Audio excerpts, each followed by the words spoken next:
Mesdames et messieurs, bonjour et bon dimanche. Nous vous remercions donc d'être au rendez-vous de cette émission. Le débat de leur deuxième acte est consacré à l'épilogue de l'affaire dite de Béhanzin ou de Soumaïadi.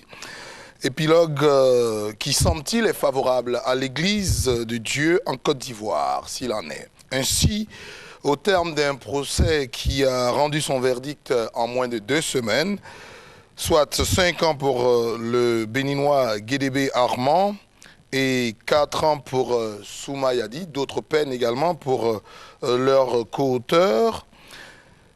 Au sein de l'Église, cette affaire a défrayé la chronique. Et ça, j'avoue que cela nous a donné le sentiment que le linge sale a fini par être exposé sur la place publique au lieu d'être lavé en famille. Autour de moi, pour ce deuxième et ultime numéro consacré à cette affaire, nous avons réuni un certain nombre de serviteurs de Dieu. Pendant les différentes émissions qui ont précédé celle-là, vous n'avez pas rencontré de personnes accusées, simplement parce que nous avions voulu les préserver, mais aujourd'hui on pourrait considérer que le verdict a été rendu définitivement, sauf appel et changement de dernière minute, nous avons réuni donc sur ce plateau l'apôtre Coré Moïse, président de l'église Shekinah Glory, qui également est connu pour être le pasteur du couple présidentiel. À côté de lui, le prophète Jean-Marie Domoro. Jean-Marie Domoro est également accusé dans cette affaire par le prêtre, ancien prêtre vaudou béninois Béhanzin. Et nous avons eu l'avantage également de bénéficier pour ce plateau de la présence du bishop Rosemonde Kodjo, la seule femme parmi les serviteurs de Dieu aujourd'hui. Heureusement, donc on entendra en tout cas la voix de la femme dans cette affaire. Et je pourrais dire également sur ce plateau, mais surtout en face, nous allons présenter un membre de la société civile et 2 serviteurs de Dieu qui, un peu à l'instar de l'apôtre John Nelson Paris, qui est présent sur ce plateau pour dire aussi sa part de vérité, dans la mesure où les téléspectateurs ont eu le sentiment qu'il n'a pas eu voix au chapitre lors du premier numéro. Nous nous ferons fort de lui permettre de s'exprimer d'entrée de jeu dans ce débat. Et donc, en face, nous avons Maître Salam de la Sorbonne qui intervient au nom de la société civile. Vous savez que la Sorbonne au plateau s'est emparée de ce sujet et qui également a animé plusieurs sessions, plusieurs échanges dans cet espace à la faveur de cette affaire. Juste à côté donc de Salam, nous enregistrons la participation du pasteur ou prophète Zakpa Dadier Étienne, qui lui, dès les premières heures, a estimé qu'il fallait profiter de cette affaire pour dire un certain nombre de vérités, et ils sont également accompagnés d'un autre prophète, le prophète Samuel. Voici les différents invités qui vont nous permettre d'échanger et de débattre tout au long de cette émission. Mais vous vous souvenez, chers téléspectateurs, nous avons reçu beaucoup de téléphones qui nous ont sollicité au cours du premier débat, simplement parce qu'on a eu le sentiment d'un déséquilibre. Alors je voudrais remercier l'apôtre John Nelson Paris qui a bien accepté de revenir sur ce plateau pour nous dire ce qu'il n'a pas été en mesure de dire. Ce sera une espèce de conclusion de notre plateau précédent avant d'entamer celui que nous sommes en train de vous proposer ce soir.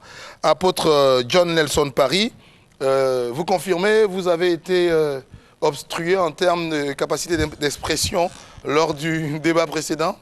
J'ai voulu dire ce premier jour-là qu'il est vrai que des pratiques occultes peuvent se pratiquer dans l'Église du Christ. Et depuis 1984 que j'ai commencé à prêcher l'Évangile, j'ai été appelé par le Seigneur et j'ai vu beaucoup de pratiques. J'ai côtoyé beaucoup de serviteurs de Dieu. Certains ne sont plus ici, d'autres sont déjà morts, d'autres aussi sont à l'étranger. Mais j'ai vu des pratiques qui vraiment m'a choqué. Ne sont pas bibliques. Ne sont pas bibliques. Ne sont pas évangéliques. Oui, parce que... Ne sont pas chrétiennes. Pas du tout. Exemple de pratique. Voilà, des serviteurs de Dieu qui prenaient des sacrifices moutons. C'est incroyable.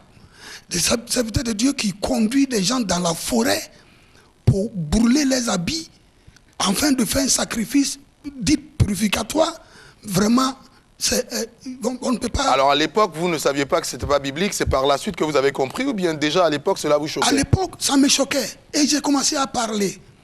Et depuis 1984, j'étais vraiment négligé par beaucoup de serviteurs de Dieu parce que pour moi, l'Église, le seul référent de l'Église, c'est la Bible.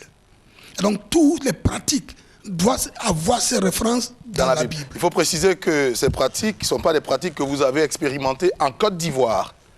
Oui, non, c'est en Côte d'Ivoire. C'est en Côte d'Ivoire. C'est en 1984 en Côte d'Ivoire ici. Ah d'accord. En 1984. Donc ce sont des serviteurs de Dieu qui exerçaient en Côte d'Ivoire. Oui, et c'est toutes nationalités confondues. D'accord. Il y avait des Ivoiriens, il y avait des Ghanéens, il y avait des Nigériens, ici en Côte d'Ivoire. Et j'ai vécu beaucoup aussi au Ghana. En 1979, quand Jelly Rawlings a pris le pouvoir, il y avait un prophète qui s'en nommait Abednego quelque part dans les régions d'Ashanti.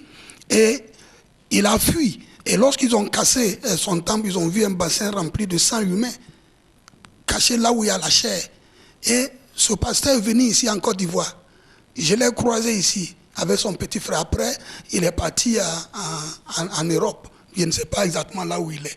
Donc, toutes ces choses-là que j'ai vues, non seulement ça, mais la malversation sexuelle aussi. Mais pourquoi vous avez attendu qu'il y ait Béhanzin pour dire des choses aussi graves que vous saviez depuis 1984? Oui, mais c'est parce que... Ce sera ma dernière question et on va introduire le sujet du jour. Oui, c'est parce que qui veut t'écouter? Vous voyez, il y a quelque chose qui était faux, un fondement qui était faux, donc on a bâti le faux dessus. Donc, si quelqu'un sort pour dire que ça là, c'est pas bien, je crois que il n'aura pas des oreilles pour qu'il puisse l'entendre. Donc voilà pourquoi, quand cette affaire est venue, moi, j'ai trouvé que c'est une occasion pour appeler tout le monde, parce que pour moi, les accusés et le plaignant doivent être face à face pour voir la vérité. Parce que comme ça, là, tout le public est maintenant éclairé. Tout le public est éclairé. Je pense que ce que vous avez dit méritait d'être dit. Ce débat va être certainement houleux après ce que vous avez dit. Je voudrais simplement que nous puissions introduire donc le plateau de ce jour, le verdict dans cette affaire, celle dite de Béhanzin ou de Soumayadi. Nous regardons l'élément que nous avons confectionné à cet effet.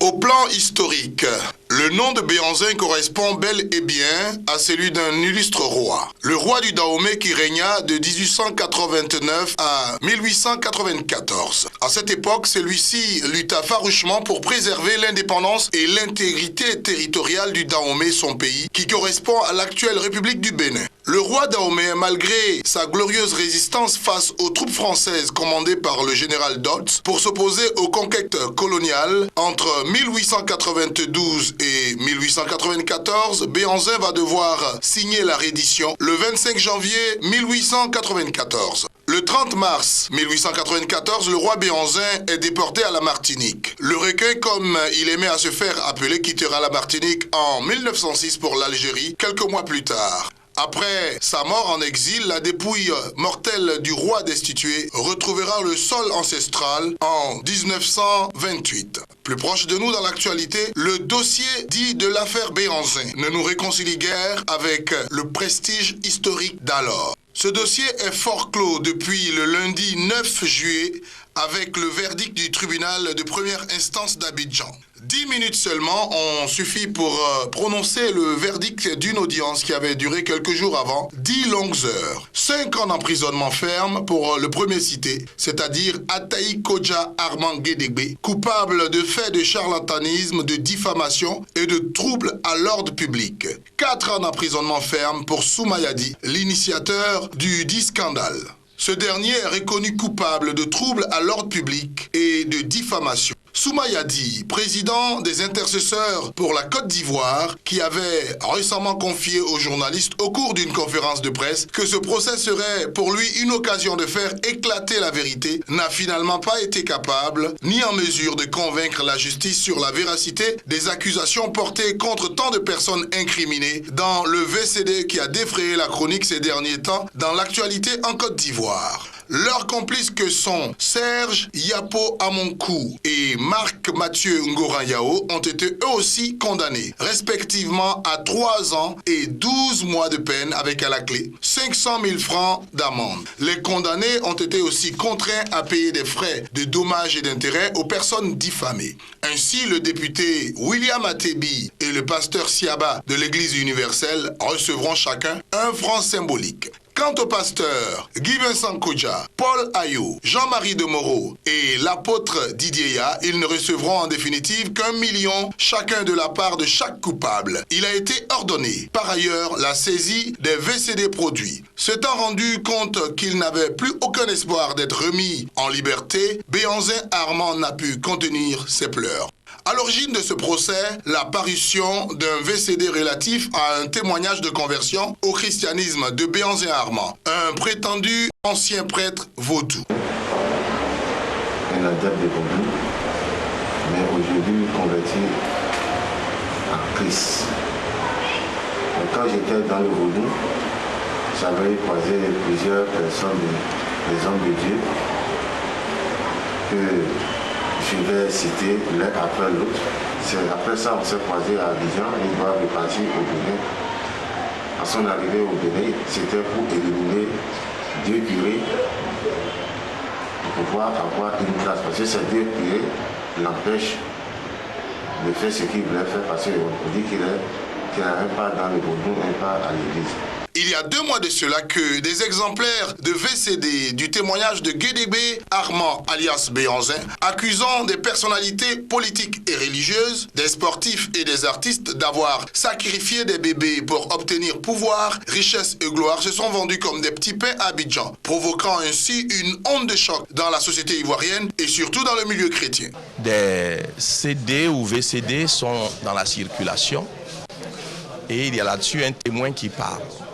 Il cite des noms, il dit qu'il a été vaudou et qu'il a eu des contacts dans son travail de vaudou avec certaines personnes. Nous-mêmes, après avoir vu ces CD, nous avons reconnu que cette production venait de notre lot, car nous avons beaucoup d'autres CD de ce genre. Bibliquement parlant, sur le plan scripturaire, l'approche est mauvaise parce que bibliquement parlant, lorsque tu apprends ou lorsque tu découvres que ton frère a péché, la Bible dit va vers lui, parle avec lui, s'il t'écoute, tu l'as gagné, gloire à Dieu. S'il ne t'écoute pas, prends un autre témoin. S'il ne vous écoute pas, eh bien, à ce moment-là, dis-le à l'Église. S'il n'écoute pas l'Église, qu'il soit considéré comme un publicain. Au lieu de s'éterniser sur ce CD qui est devenu un phénomène, il faut que le peuple de Dieu se ressaisisse. Je mets ma vie en jeu dans les 2 semaines qui arrivent. Si je suis allé chercher la puissance du vaudou pour œuvrer dans la maison du Seigneur, que ce Dieu-là me frappe comme il a frappé Nadab hier. C'est une manœuvre très stratégique pour déstabiliser l'Église en général. Et j'appelle ça un peu une œuvre, un acte politico-mystique. Parce que ce sont des œuvres et des manifestations dans le but de s'aimer la confusion. Parce qu'au moment de la guerre, aussi de la crise, au début déjà, dès le départ, au moment où il y avait tous les conflits et tous les problèmes, l'Église s'est pris et s'est tenue en position. Tout le monde a prié, les gens ont jeûné, ils ont fait des jeûnes, les pasteurs se sont levés, les frères en Christ se sont levés. Et on a vu vraiment une unité d'esprit, un état d'esprit, un cœur. Devant l'extrême gravité de ces accusations, le procureur de la République, Tchimou Raymond Féou, a ordonné auprès de la police criminelle des enquêtes pour faire éclater la vérité, rien que la vérité. Une question demeure cependant. Pourquoi la justice ivoirienne a-t-elle attendu des semaines avant d'interpeller Béhanzin, Soumayadi et leurs co-auteurs? qui serait responsable si durant tout ce temps, les populations s'en étaient prises aux prêtres, aux pasteurs, aux élus et aux cadres, de même qu'aux stars du sport et de la culture mise en cause. Pourquoi le procureur a d'abord demandé que ceux-ci, ceux qui se sentent diffamés, viennent porter plainte alors qu'il pouvait lui-même s'autosaisir. Apôtre